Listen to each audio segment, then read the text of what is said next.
Hi everyone. So in this video, we're going to go ahead and talk about net ionic equations. So net ionic equations are simplified versions of the complete ionic equation because let's be real, that complete ionic equation is a pain. It's huge. There's a lot of stuff to look at. We need a way to simplify things. So while the complete ionic equation shows every single ion that we have in solution, the net ionic equation simplifies that by getting rid of the spectator ions. So spectator ions are ones that are exactly the same on both the reactants and the product side, meaning that they're not actually changing, they're just coming along for the ride. So if we cancel those out, we are left with only the species that are involved in the actual reaction.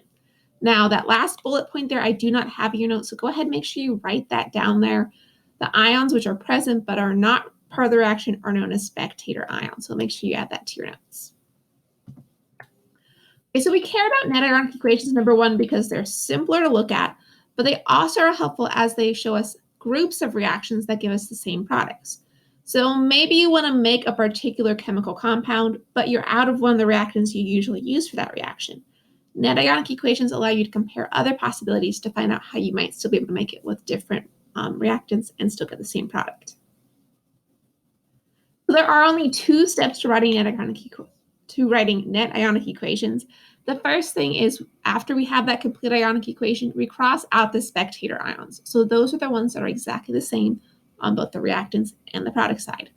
Then we go ahead and we rewrite what's left over, and that is the net ionic equation. Now, keep in mind, you might need to reduce your net ionic equation. Just like chemical equations, when they're balanced, we want them in the lowest whole number ratio possible.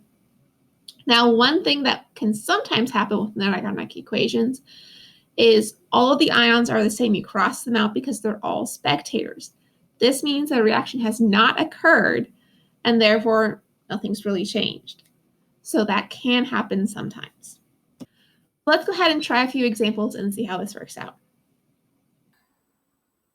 Okay, so we already have the complete ionic equations from the last video, so let's go ahead and we're going to simplify these into the net ionic equations. So when I look at this, I am trying to find things that are exactly the same on both the reactants and the product side. So for example, I have two sets of 6Na plus 1 aqueous. Because those are exactly the same, I'm going to go ahead and cross them out. I'm going to look for other similarities. So phosphate, okay, well, over here the phosphate's part of my solid, so that's not the same. My calcium, well, that's not the same because that's now solid. But my chlorine, that is the same for my reactants and my product side. So I'm going to go ahead and cross that out as well. And then the final thing I need to do is just rewrite what I have. So my net equation becomes 2PO4 negative 3 aqueous plus 3 calcium ions plus 2 aqueous, and then my product, which is my precipitate, so my calcium phosphate solid. Okay, so that's my net ionic equation. So let's go ahead and do the other example as well. Now, one quick thing I do want to point out, here I have the phosphate and then the calcium ring. This doesn't matter the order of them. If you want to put the calcium first, you can. But it does matter the order of the ions in the formula. Because remember, we always put the cation first and the anion second. So let's go ahead now and do that second example. Okay, so remember, we want to find things that are exactly the same on both the reactants and the product side. So if I look here, I have the 2 Na plus 1s. Those are identical. So I'm going to cross those out. And then the other thing that's exactly the same is my sulfate. So I'm going to go ahead and cross those out. And then I go ahead and write out what I have left.